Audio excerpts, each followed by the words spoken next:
Good evening everyone. आज हम लोग फिर टैग क्वेश्चन टैग के रूल्स के बारे में पढ़ेंगे।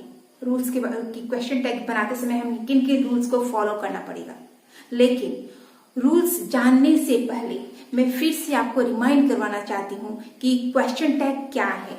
Question tag is a short question which is used at the end of any statement or sentence, okay, just to get confirmation or agreement. For example, you are a student, aren't you, like this, okay. तो ये आपका question tag किसे कहते हैं वो मैंने आपको अगले वीडियो में बता दिया था। आज हम सिर्फ क्वेश्चन टैग बनाने के नियम के बारे में जानेंगे कि क्वेश्चन टैग बनाते समय किन किन नियमों को हमें अपने माइंड में रख करके चेंज करना होगा। तो सबसे पहला नियम है जो है वो है if the statement is positive the question tag will be negative and vice versa. ठीक है, पहला रूल क्या है? पहला रूल ये है कि जब हमारा सेंटेंस पॉजिटिव में रहेगा, स्टेटमेंट का मतलब होता है sentence, okay. Statement means what? Statement का मतलब होता है सेंटेंस। अगर हमारा सेंटेंस पॉजिटिव में रहेगा यानी अफर्मेटिव सेंटेंस में रहेगा तो हमारा जो क्वेश्चन टैग यूज होगा वो नेगेटिव आएगा। ठीक है, और अगर हमारा सेंटेंस नेगेटिव में रहेगा या हमारा स्टेटमेंट नेगेटिव में रहेगा तो हमारा क्वेश्चन टैग है वो पॉजिटिव आएगा। यहाँ पे मैंने लिखा है if the statement is positive. अगर स्टेटमेंट पॉजिटिव होगा the question tag will be negative. तो क्वेश्चन टैग क्या यूज करेंगे हम? Negative. And vice versa. Vice versa मतलब इसके विपरीत।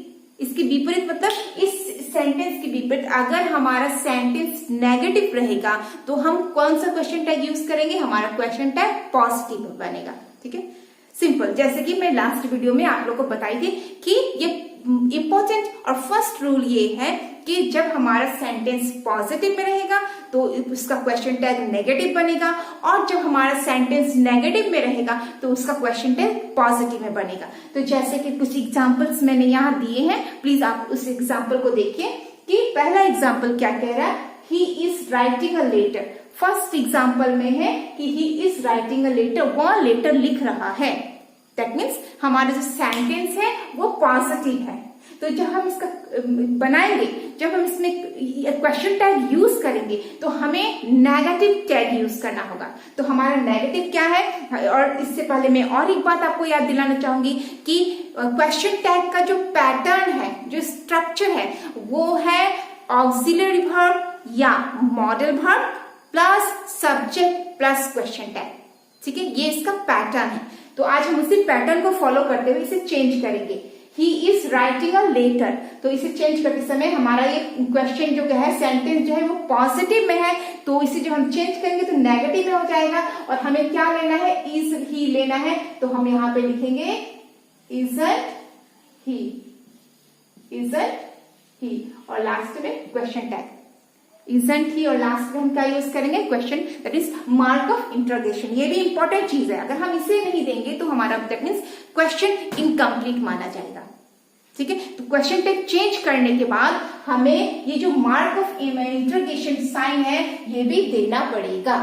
ओके, अब हमारा सेकेंड सेंटेंस देखिए। हमारा जो सेकेंड सेंटेंस है वो क्या कह रहा है? हमारा सेकेंड सेंटेंस कह रहे हैं they were eating, they were eating. तो इसका मतलब ये सेंटेंस पॉजिटिव है, दे वेयर ईटिंग पॉजिटिव है, तो हमारा टैग क्या बनेगा? नेगेटिव बनेगा। ठीक है, तो नेगेटिव हमें यहाँ दे वो ऑलरेडी ऑक्सिलरी वर्ब यहाँ पे दिया हुआ है, तो हम लिखेंगे वेरेंट दे। क्या लिखेंगे? वेरेंट दे। हमारा क्वेश्चन टैग होगा weren't they. Okay, now come to the third sentence. तो हमारा थर्ड सेंटेंस क्या है? I did not write a poem. I did not write a poem. Did not means negative. Did not means negative. इसका मतलब हमारा जो tag use होगा वो पॉजिटिव होगा। तो क्या यूज होगा? Did I। हमारा टैग क्या बनेगा? Did I। अब did I क्यों बनेगा? क्योंकि ये जो सेंटेंस है वो आपका नेगेटिव में है। I did not write a poem. ठीक है, मैं पोएम नहीं लिखता हूं, तो इसका क्वेश्चन टैग पॉजिटिव आएगा, did I. Okay, now fourth sentence, the teacher is not teaching us. Fourth sentence में है कि the teacher is not teaching us, कि शिक्षक हमें नहीं पढ़ा रहे हैं, टीचर हमें नहीं पढ़ा रहे हैं। तो इसका हम जब क्वेश्चन टाइप बनाएंगे तो वो पॉजिटिव में आएगा, और पॉजिटिव में क्या आएगा कि इज ऑलरेडी, इज यहाँ पे दिया हुआ है तो इज ही, ठीक है, इज ही और शी, इज ही या शी। अगर वो मेल टीचर है तो ही होगा, और अगर वो लेडी फीमेल टीचर है तो यहाँ पे शी होगा, इज ही और शी, ठीक है, इसका ये। अब हमारा सेकंड रूल क्या कह रहा है, तो फर्स्ट रूल समझ में आया, अब हम चलते हैं सेकंड रूल की तरफ। व्हाट, तो हमारा सेकंड रूल क्या है, तो हमारा सेकंड रूल है if there is single subject noun, if there is single subject noun और pronoun in the main sentence, the corresponding pronoun, same pronoun will be used in the question tag. इसका मतलब क्या है, अगर किसी sentence में अगर सब्जेक्ट नाउन या प्रोनाउन रहता है, किसी सेंटेंस में अगर सब्जेक्ट नाउन है या प्रोनाउन है, तो उस समय कौन सा सब्जेक्ट हम यूज करेंगे, कौन सा प्रोनाउन यूज करेंगे, दैट मीन्स उस सिचुएशन में हमें प्रोनाउन ही यूज करना पड़ेगा। दैट मीन्स अगर हमारा सब्जेक्ट नाउन होगा, जैसे कि राम इज राइटिंग, यहाँ पे राम क्या है, राम एक नाउन है, तो हम यहाँ पे जब राम इज राइटिंग हमारा सेंटेंस है तो हम यहाँ पे इजंट ही लिखेंगे, राम नहीं लिखेंगे। Instead of Ram we have to use pronoun. अगर सेंटेंस में नाउन रहेगा या प्रोनाउन रहेगा तो पहली बात क्वेश्चन टैग बनाते समय हम वहां पे प्रोनाउन यूज करेंगे, और अगर प्रोनाउन रहेगा सेंटेंस में तो प्रोनाउन को एज इट इज वैसे ही रख देंगे, उसको चेंज करने की जरूरत है, क्योंकि प्रोनाउन ही चाहिए हमें। इसमें सब्जेक्ट, क्वेश्चन टैग में सब्जेक्ट हमारा प्रोनाउन ही होना होगा।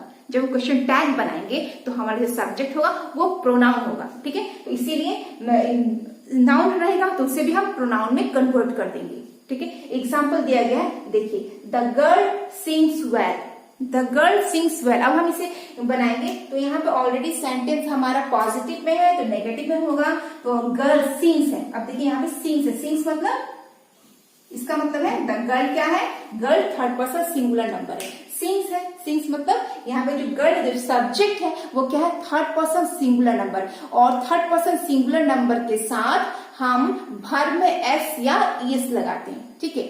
और दूसरी बात, यहाँ पे जो हमारा ये सिंग्स है वो मेन वर्ब है, दैट मीन्स ऑक्सिलरी वर्ब यहाँ पे नहीं दिया गया है, यहाँ पे हेल्पिंग वर्ब नहीं है, नहीं है ना। देखिए, is, she, is, am, are कुछ भी यहाँ पे नहीं, वॉज, वेर कुछ भी नहीं, यानी कि यहाँ पे हेल्पिंग वर्ब नहीं दिया गया है, मेन वर्ब है। तो जब इस सिचुएशन में मेन वर्ब रहेगा तो वहां पे हम डू को as a auxiliary verb use करेंगे, ठीक है। तो सिंग्स है मीन्स डज हो जाएगा, ठीक है। डजंट शी, द वर्ड को हम क्या करेंगे, शी कर देंगे, डजंट शी, ओके। अब नेक्स्ट सेंटेंस देखिए, they did not do the sum, they did not do the sum, okay, वो सम नहीं करते हैं, तो they did not do the sum, did not है दैट मीन्स नेगेटिव है, तो हम इसे पॉजिटिव बनाएंगे with pronoun, and pronoun is already given there, यहाँ प्रोनाउन ऑलरेडी है, दे है, प्रोनाउन है यहाँ पे, इसलिए हमें प्रोनाउन दूसरा यूज करने की जरूरत नहीं, हम उसी को यूज करेंगे, ठीक है। तो डिड नॉट डू द सम है तो डिड दे हो जाएगा, यहाँ पे हम क्या लिखेंगे, did they, okay, did they.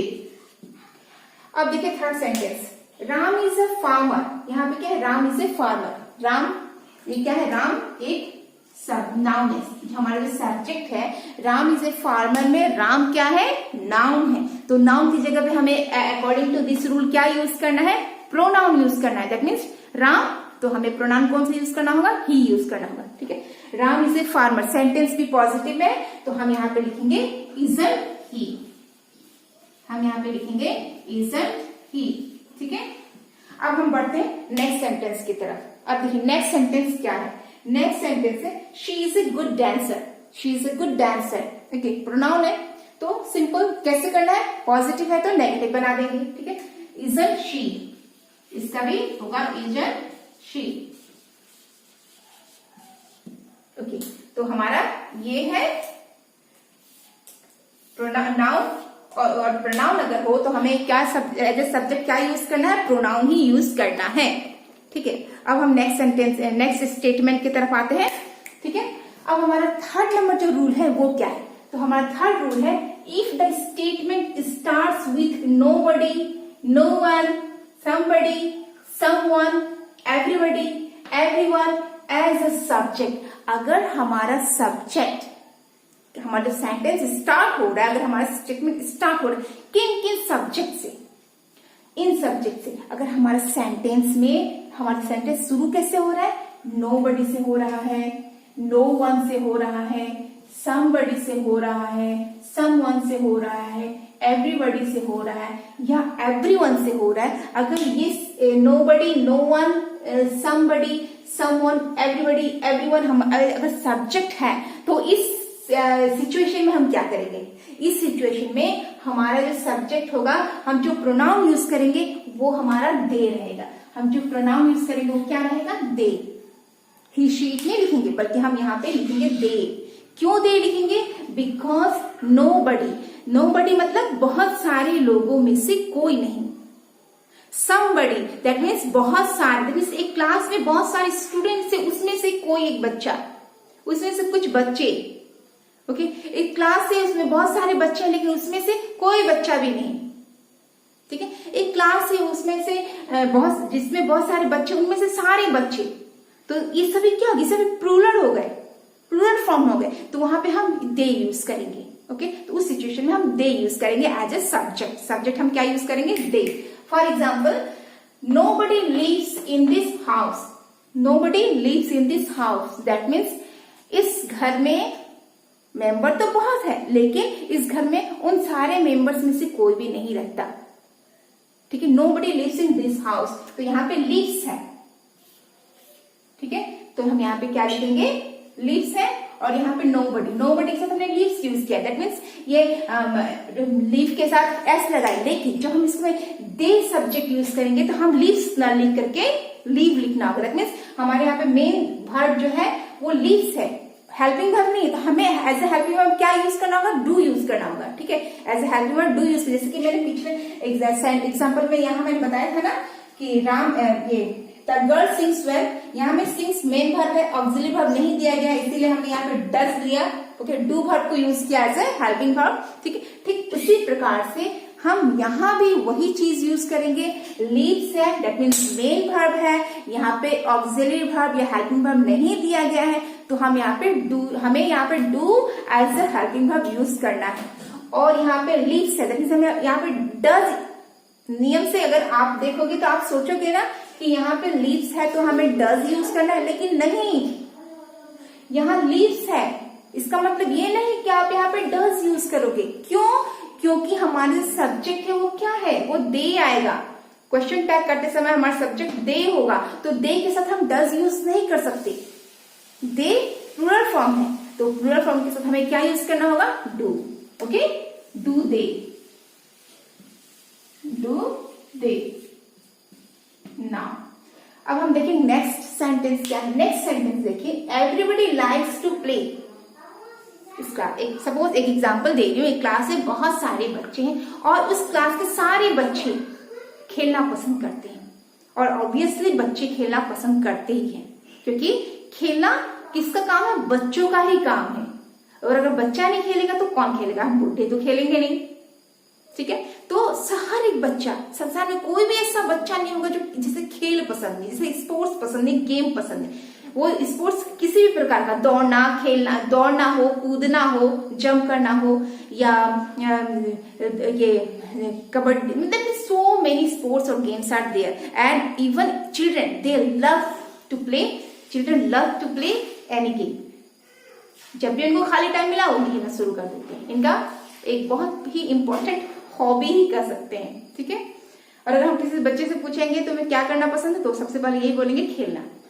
ठीक, तो यहाँ पे एवरीबडी लाइक्स टू प्ले, तो यहाँ पे मैं एग्जांपल बच्चों का इसलिए दे रही हूँ क्योंकि जितने बच्चे होते हैं वो क्या करते हैं, सपोज एक क्लास है, क्लासरूम में बहुत सारे बच्चे, उन सारे बच्चे, उस क्लास में जितने बच्चे सभी क्या करना पसंद करते हैं, खेलना पसंद करते हैं। Everyone in the class likes to play, तो लाइक्स टू प्ले जब यहाँ पे है तो यहाँ पे फिर से हम देखेंगे कि हमारा मेन वर्ब है, हेल्पिंग वर्ब नहीं है, तो फिर हम यहाँ पे डू ही यूज करेंगे। ठीक है, डू दे।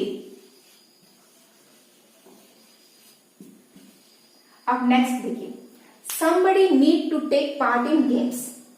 ओके, somebody, बहुत सारे में से, ऐसा नहीं कोई भी, कुछ को पार्टिसिपेट करना ही पड़ेगा, उनको कैसे भी at any cost they have to participate in games. Okay, तो यहाँ पे हम नीड टू, यहाँ पे कौन सा ये लगा है, मॉडल कौन सा है, यहाँ पे मॉडल है हमारा नीड।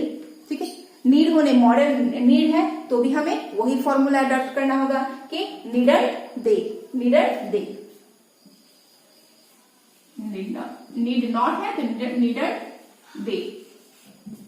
ओके, अब देखिए दूसरा सेंटेंस क्या कह रहा है, everyone has to go for picnic. Everyone has to go for picnic है तो हम इसे यहाँ पे हैज है तो हम इसको हैव बना देंगे। ठीक है, क्यों, क्योंकि एवरीवन मतलब बहुत सारे प्लूरल फॉर्म में है, इसीलिए जब ये एवरीवन को हम सब्जेक्ट दे यूज करेंगे तो दे का प्लूरल फॉर्म हैव यूज करना होगा, तो यहाँ होगा हैवन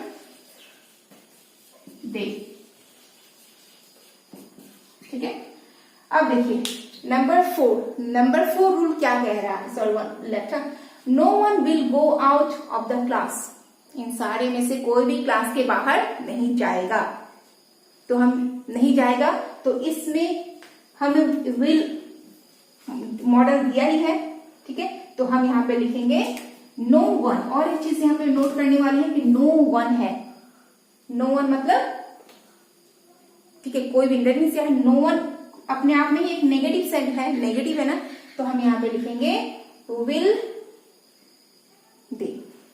क्या लिखेंगे, विल दे। ओके, यहाँ पे एवरीबॉडी लाइक्स टू प्ले, यहाँ होगा डोंट दे, सॉरी हाँ मैंने यहाँ पे डोंट नहीं लगाया है, यहाँ पे हमारा होगा डोंट दे। सेकेंड नंबर देखिए, एवरीबॉडी लाइक्स टू प्ले में यहाँ होगा डो, में यहाँ पे डू दे लिखी थी लेकिन यहाँ पे होगा डोंट दे, इसको ठीक से आप लोग कर लीजिएगा, यहाँ पे होगा डोंट दे। अब हमारा नेक्स्ट 4 नंबर हमारा वो रूल क्या कह रहा है, 4 नंबर रूल है statement with something, anything, nothing, everything, we use it in the question tag. जब 4 नंबर रूल है, 4 नंबर रूल है कि किसी स्टेटमेंट में अगर जब हमारे स्टेटमेंट शुरू होता है समथिंग से, ठीक है, एनीथिंग से, नथिंग से, एवरीथिंग से, ठीक है, तो उस सिचुएशन में हमें इट का यूज करना होगा। अब इट का यूज क्यों करना होगा, क्योंकि समथिंग, एनीथिंग, नथिंग, एवरीथिंग, ये सब क्या है, ये सब नॉन लिविंग थिंग्स है। समथिंग, एनीथिंग, नथिंग और एवरीथिंग क्या है, सब नॉन लिविंग थिंग्स है। तो नॉन लिविंग थिंग्स के साथ हमें क्या यूज करना है, इट। नॉन लिविंग थिंग्स के साथ हम इट यूज करेंगे एज ए सब्जेक्ट। ठीक है, अब इसका एग्जाम्पल देखिए, nothing is impossible, nothing is impossible, तो कुछ भी पॉसिबल नहीं है। ठीक है, कुछ भी इम्पॉसिबल नहीं, that means nothing is impossible, एक फ्रेज है। ठीक है, तो नथिंग इज इम्पॉसिबल को हम क्या करेंगे, इज इट, हम क्वेश्चन कैसे बनाएंगे, इज इट। अब मैं यहाँ पे और एक चीज आप लोग को बताऊंगी कि नथिंग इज इम्पॉसिबल, ये जो इम्पॉसिबल वर्ड है इसका मतलब है कुछ भी इम्पॉसिबल नहीं है, इस संसार में कुछ भी इम्पॉसिबल नहीं है। ठीक ही है, कुछ भी इम्पॉसिबल नहीं है, क्यों, क्योंकि ये जो इम्पॉसिबल वर्ड है ये खुद ही कह रहा है कि I am possible. Nothing is impossible. Why? Because the word impossible, it himself says that I am possible. For आप इसको देखिए, I am possible. मैं possible हूँ। I am possible मतलब मैं possible हूँ। तो impossible कैसे हो गया? ठीक है, अब देखिए ये बात हो गई। अब नेक्स्ट देखिए, everything looks beautiful. Everything looks beautiful, इसको हम कैसे करेंगे, एवरीथिंग लुक्स ब्यूटीफुल, तो सेम चीज, सेम पैटर्न, एवरीथिंग सेम रहेगा। Okay, does it, does it. ठीक है, अब देखिए नेक्स्ट हमारा सेंटेंस क्या कह रहा है, समथिंग इज मिसिंग। अब देखिए समथिंग इज मिसिंग, इस सेंटेंस में समथिंग इज मिसिंग, तो यहाँ पे ऑक्सिलरी वर्ब ऑलरेडी दिया गया है, तो हम यहाँ पे लिखेंगे isn't it। ठीक है, क्या लिखेंगे? isn't it। Anything in the shop can be bought। Anything in the shop can be bought। तो यहाँ पे कैन मॉडल दिया गया है कैन, तो हम लिखेंगे can't it। ओके, हमने ये लिखा। तो ये है कि जब हमारा सेंटेंस नंबर 4, रूल नंबर 4 क्या कह रहा है, जब हमारा सेंटेंस समथिंग से, एनीथिंग से, नथिंग से या एवरीथिंग से स्टार्ट होगा तो हमें as a subject it use करना है। अब हम बात करते हैं क्वेश्चन टैग बनाने की 5वें नियम की तरफ। तो 5वां नियम क्या है? तो हमारा 5th रूल है, if the statement starts with imperative sentence. If the statement starts with imperative sentence.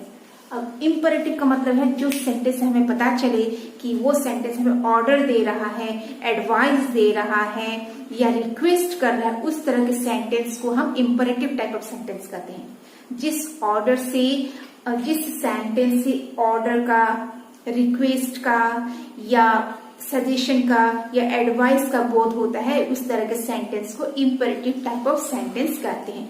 तो जब हमारा sentence imperative type of sentence होता है तो उस समय हम कौन सा क्वेश्चन टैग यूज करेंगे? उस सिचुएशन में हम विल यू यूज करेंगे, विल यू या वोंट यू।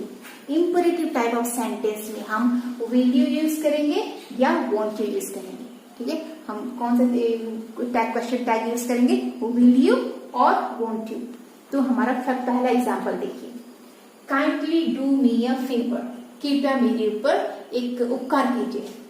ठीक है, तो इसका आंसर होगा कि kindly do me a favour. तो हम यहाँ पे क्या लिखेंगे? हम यहाँ पे लिखेंगे विल यू। क्या लिखेंगे? Will you. ओके, अब नेक्स्ट देखिए कि ओपन द विंडो। दूसरा है order, open the window.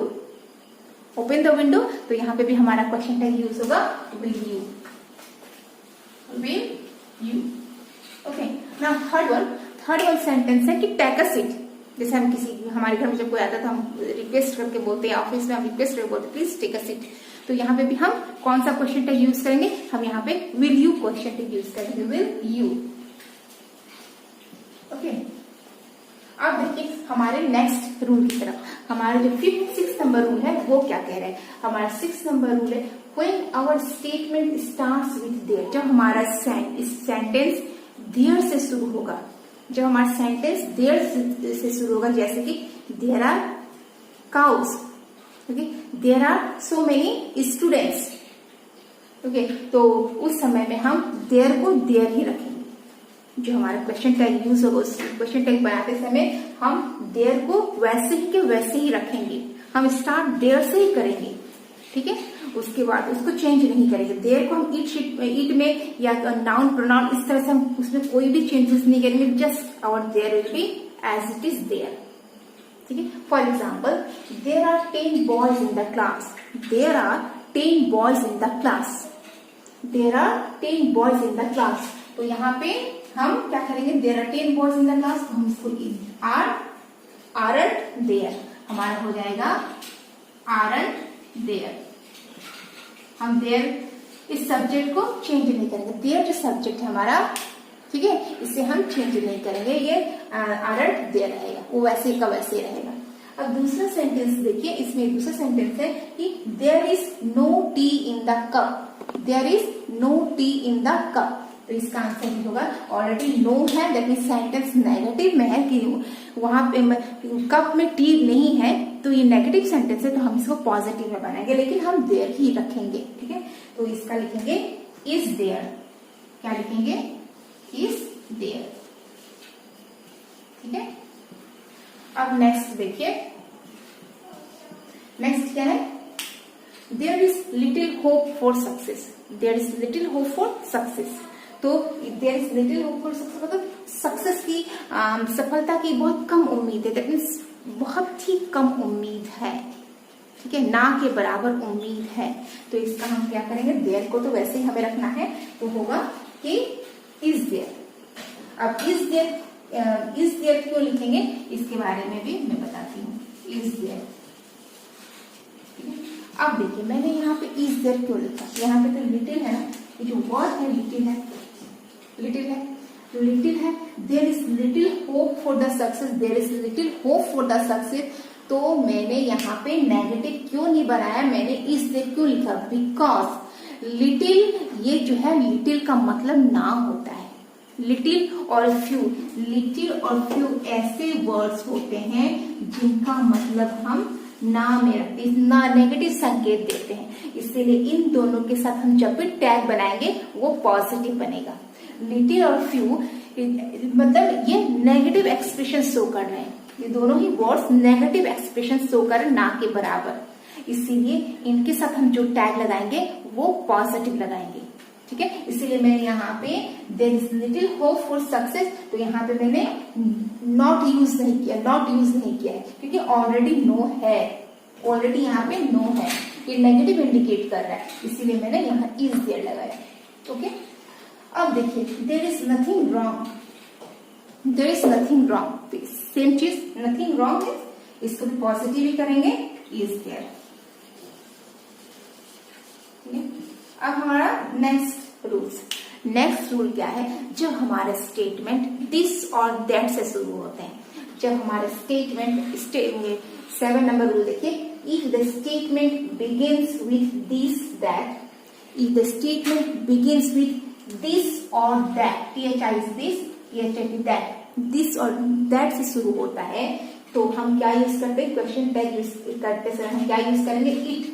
This और दैट के जगह में हम IT इट यूज करेंगे, दिस और दैट के जगह में हम IT इट यूज करेंगे। ठीक है, दिस और दैट के जगह में क्या यूज करेंगे, IT, that means it use करेंगे। लेकिन जब हमारा सेंटेंस दिस और दोज से शुरू होगा, दैट मीन्स दिस और दोज से शुरू होगा, तो हम क्वेश्चन टैग बनाते समय क्या यूज करेंगे, दे यूज करेंगे। जब हमारा सेंटेंस दिस और दैट से शुरू होगा तब तो हम इट यूज करेंगे, लेकिन जब हमारा सेंटेंस दिस और दोज से शुरू होगा तो हम उसके जगह पे दे यूज करेंगे। ठीक है, मैं इसका एग्जांपल भी दे देती हूँ आपको, तो आपको मैं इसका एग्जांपल यहाँ दे रही हूँ। यहाँ देखिए, this is fine, this is fine, this is fine, तो इसका टैग क्या बनेगा, isn't it, इसका टैग बनेगा isn't it। This is fine, इसका हम टैग बनाएंगे isn't it। दिस को हमने क्या लिखा, इट लिखा, दिस नहीं लिखा बल्कि इट लिखा, लेकिन यहाँ पे देयर होता तो हम देयर ही लिखते, लेकिन यहाँ पे दिस है तो दिस को हमने क्या लिखा, इट लिखा। ठीक है, अब नेक्स्ट एग्जाम्पल देखिए, that is beautiful, that is beautiful, and देखिए another example, that is beautiful। ठीक है, इसका टैग हम क्या बनाएंगे, इसका टैग भी same, isn't that, sorry not isn't that, isn't it, isn't it। ठीक है, हमारा ये बना।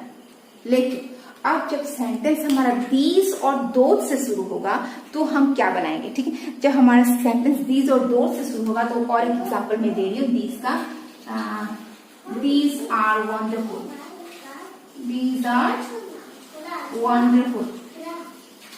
देखिए हमारा सेंटेंस किससे शुरू हो रहा है, दीज से, यहाँ में दीज था तो हमने यहाँ पे इट लगाया। अब हमारा सेंटेंस दीज से शुरू होगा तो हम क्या लगाएंगे, दे लगाएंगे, तो दीज आर वंडरफुल, तो हमारा सेंटेंस यहाँ पे हम क्वेश्चन टैग यूज करेंगे, तो हम लिखेंगे आरंट दो, आरंट दे, क्या यूज करेंगे, आरंट दे, आरंट दे। ओके, तो ये है, ये 7 नंबर पॉइंट। ठीक है, अब हम चलते हैं 8 नंबर पॉइंट की तरफ में। हमारा 8 नंबर पॉइंट क्या है, तो हमारा 8 नंबर पॉइंट देखिए, स्टेटमेंट विथ नेगेटिव एडवर्ब्स। एक मिनट है, statement with negative adverbs like never, seldom, no one, nothing, rarely, scarcely, hardly, neither, none। तो जब हमारा सेंटेंस शुरू होगा इन सभी नेगेटिव एडवर्ब से, नेगेटिव मीन्स ये अपने आप में ही ना है, ये अपने आप में ही ना संकेत देते हैं, ओके, नेगेटिव एक्सप्रेशन शो करते हैं। ये सारे वर्ड्स जो हैं वो नेगेटिव एक्सप्रेशन शो करते हैं। तो इनके साथ जब हम क्वेश्चन टैग बनाएंगे तो हमारा टैग होगा वो पॉजिटिव रहेगा। जिस तरह से लिटिल और फ्यू के साथ हमने किया था, लिटिल और फ्यू ये दो वर्ड के साथ हमने टैग कैसा लगाया था, पॉजिटिव लगाया था। उसी तरह से इन सभी नेगेटिव एडवर्ब्स के साथ हम पॉजिटिव टैग लगाएंगे। इसका एग्जाम्पल भी मैंने दिया है, देखिए हमारा जो पहला एग्जाम्पल है वो है nothing is impossible. That means कुछ भी इम्पॉसिबल नहीं है। तो इसका जब हम टैग बनाएंगे तो हम इसको लिखेंगे is it, because it is already यहाँ पे इज दिया हुआ है और यहाँ पे नथिंग है, मतलब इसको पॉजिटिव में करना है तो इज इट। ओके, अब हमारा नेक्स्ट सेंटेंस देखिए, I can never forget you, मैं तुम्हें कभी भी नहीं भूल सकती। जब हम इसे बनाएंगे तो इसे भी हम पॉजिटिव पे बनाएंगे तो हम लिखेंगे कैन आई, हमारा आंसर होगा कैन आई। ओके, अब देखिए third one he seldom goes there, वो वहां पे रेयर केस में कदाचित जाता है, वो वहां पे कदाचित जाता है। दैट मीन्स वो वहां जाता है लेकिन ना के बराबर। दैट मीन्स समटाइम्स और सेल्डम का मतलब होता है कदाचित, स्पेशली वर्ड है कदाचित, दैट मीन्स कभी, रेयरली। ठीक है, तो यहाँ पे ही सेल्डम गोज से सेल्डम है, यहाँ पे सेल्डम है, इसीलिए हम क्या यूज करेंगे, नेगेटिव है तो हम यहाँ पॉजिटिव यूज करेंगे, डज ही।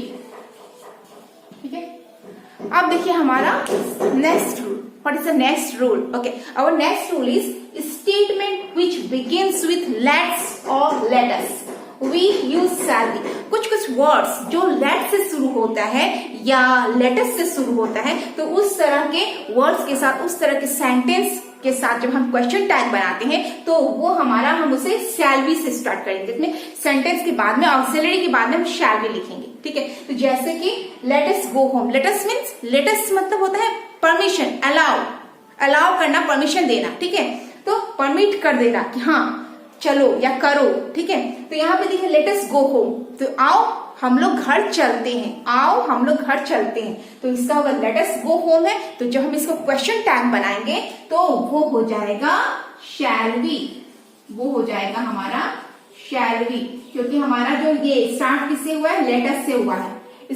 हमारा जो सेंटेंस है वो स्टार्ट हुआ लेट से। जब हमारा सेंटेंस लेट से स्टार्ट होगा तो हम उसमें क्वेश्चन टैग बनाते समय शैल बी यूज करेंगे। ठीक है, अब देखिए next sentence, let's go for a picnic, आओ पिकनिक पे चलते हैं। ठीक है, तो इसका भी as it is shall be ही रहेगा। ठीक है, शैल बी। और यहाँ पे हम लेट्स मतलब लेट अस मीन्स वी, मतलब बहुत सारे लोग एक साथ। ठीक है, इसीलिए हम यहाँ पे वी यूज किए। Let's go to watch movie, आओ मूवी देखने चलते हैं, तो सेम आंसर यहाँ पे भी होगा शैल बी, यहाँ पे भी हमारा आंसर होगा शैल बी। तो ये है नेक्स्ट रूल्स। अब अनदर रूल, एक सबसे इंपॉर्टेंट और सिंपल रूल ये है कि कुछ सेंटेंस जब स्टार्ट होते हैं तो उसका मेन जो सब्जेक्ट होता है वो आई होता है। ठीक है, कुछ सेंटेंस देखिएगा जिससे वो स्टार्ट होते हैं, उसका मेन सेंटेंस होता है आई। जैसे कि मैं यहाँ पे एग्जाम्पल देती हूँ, एक मिनट। कुछ सेंटेंस जिसका मेन जो सब्जेक्ट होता है, जैसे कि आई एम राइटिंग। ठीक है, मेन सब्जेक्ट आई है। इसको मैं करती हूँ, आई एम राइटिंग। ठीक है, तो यहाँ पे हमारा जो मेन सब्जेक्ट है वो क्या है, आई है। तो जब हम इसको नेगेटिव, जब हम टैग बनाएंगे तो इसका जब हम टैग बनाएंगे तो टैग क्या बनेगा, नेगेटिव बनेगा, क्योंकि यहाँ पे I am writing that means positive है। तो जो हमारा टैग बनेगा वो नेगेटिव में बनेगा। तो नेगेटिव में जब बनेगा तो ऐसा भी हो सकता है ना कि नेगेटिव बनाते समय हम एमन चाय लिखेंगे, लेकिन एमन चाय, हम जब यहाँ पे एमन चाय लिखेंगे वो हमारा रॉन्ग टेक्निक है, वर्ड है वो गलत है, बिकॉज क्वेश्चन टैग बनाते समय हम एम के साथ नॉट को कंट्रैक्ट नहीं कर सकते हैं। ठीक है, तो यहाँ पे हम आई के साथ में जब हम इसको नेगेटिव, इसका टैग जब हम नेगेटिव बनाएंगे तो हम यहाँ पे यूज करेंगे आरंट। यहाँ पे हम क्या यूज करेंगे? आरंट। हम एमंट यूज नहीं करेंगे बल्कि हम आरंट यूज करेंगे। ओके, ये होगा आरंट आई। लेकिन जब ये सेंटेंस नेगेटिव में रहेगा तो जैसे कि दूसरा सेंटेंस देखिए, I am not writing, that means हमारा जो सेंटेंस है वो नेगेटिव में है। तो नेगेटिव में जब रहेगा, ये नेगेटिव में नॉट है, तो जब नेगेटिव में रहेगा तब ऐसा नहीं कि हमने यहाँ पे आरंट लिखा तो यहाँ भी आर आई लिखेंगे, नहीं, पॉजिटिव में एम आई ही लिखेंगे। जैसे यहाँ पे हमें पॉजिटिव करना है तो हम यहाँ पे एम आई ही लिखेंगे, आरंट नहीं लिखेंगे, एम आई। ठीक है, यहाँ पे तो हमने नेगेटिव था तो एम के साथ हम नॉट का को कॉन्ट्रैक्ट नहीं कर सकते, एम के साथ हम नॉट नहीं लिख सकते। ठीक है, नॉट का जो कॉन्ट्रैक्ट फॉर्म है वो हम नहीं कर सकते, लेकिन पॉजिटिव में तो हम उसको वैसे ही रखेंगे। इसीलिए मैंने यहाँ पे आरंट यूज किया और यहाँ पे मैंने एम आई यूज किया। ठीक है, तो ये है हमारा क्वेश्चन टैग। ये भी इंपॉर्टेंट चीज है कि बहुत सारे बच्चे यहीं पे कंफ्यूज हो जाते हैं, इसी जगह पे बच्चे गलती करते हैं। ठीक है, आई एम राइटिंग को उनको ये पता है कि हाँ आई एम राइटिंग, यहाँ पे एम ऑक्सिलरी दिया ही हुआ है, तो हमने वो क्या करते हैं, एम के साथ में नॉट को कॉन्ट्रैक्ट कर देते हैं, जो कि सबसे बड़ा मिस्टेक है। यहाँ पे हमें एम के साथ नॉट को कॉन्ट्रैक्ट नहीं करना है, बल्कि हमें यहाँ पे आरंट यूज करना होगा। हमें क्या लिखना होगा यहाँ पे? आरंट। हमें यहाँ पे आरंट लिखना होगा। लेकिन जब हमारा क्वेश्चन टैग पॉजिटिव बनेगा तो हम यहाँ पे एम आई लिख सकते हैं। नेगेटिव बनाते समय आरंट यूज करेंगे, लेकिन पॉजिटिव बनाते समय हम एम आई का यूज कर सकते हैं। ठीक है, तो और एक एग्जाम्पल है, और एक रूल्स है, जैसे कि यहाँ पे मैंने आपको बताया था कुछ वर्ड्स, दैट मीन्स जब हमारा सब्जेक्ट लिटिल या फ्यू से स्टार्ट होता है, जैसे कि कुछ वर्ड जो हमारा स्टार्ट होता है लिटिल और फ्यू से, तो हम इसको क्या मानते हैं? हम इसको नेगेटिव मानते हैं ना। मैंने आपको पहले ही बता चुका है, मैं बोली थी कि कुछ वर्ड्स जब हमारे सब्जेक्ट में फ्यू और लिटिल आए, इसका मतलब है कि वो नेगेटिव संकेत दे रहे हैं। तो जब हम सब क्वेश्चन टैग बनाएंगे तो पॉजिटिव बनाएंगे। ठीक है, लिटिल और फ्यू ये जो है ये नेगेटिव शो कर रहे हैं, ये नेगेटिव एक्सप्रेशन दे रहे हैं, तो इसके जब हम इसके साथ क्वेश्चन टैग बनाएंगे तो हम पॉजिटिव होकर के बनाएंगे। लेकिन जब सेंटेंस में अ फ्यू और अ लिटिल होगा, अ फ्यू और अ लिटिल होगा, तो हम इसके साथ टैग बनाएंगे तो उसमें हम नेगेटिव यूज करेंगे। दैट मीन्स अ फ्यू और ए लिटिल के साथ हमारा टैग नेगेटिव बनेगा। ठीक है, लिटिल और फ्यू के साथ जो टैग लगेगा वो पॉजिटिव लगेगा, लेकिन अ फ्यू और अ लिटिल के साथ हमारा जो टैग लगेगा वो नेगेटिव लगेगा। ओके, तो ये है क्वेश्चन टैग बनाते समय जो रूल्स हम फॉलो करते हैं, उन रूल्स के बारे में मैंने आपको यहाँ पे बता दिया। अब हम इसके आगे भी दूसरे वीडियोस में पढ़ेंगे कि इसको कैसे चेंज करते हैं, इसको कैसे बनाते हैं। ठीक है, और इसके साथ हम लोग नेक्स्ट वीडियो में इसके ढेर सारे एक्सरसाइजेस करेंगे। ओके।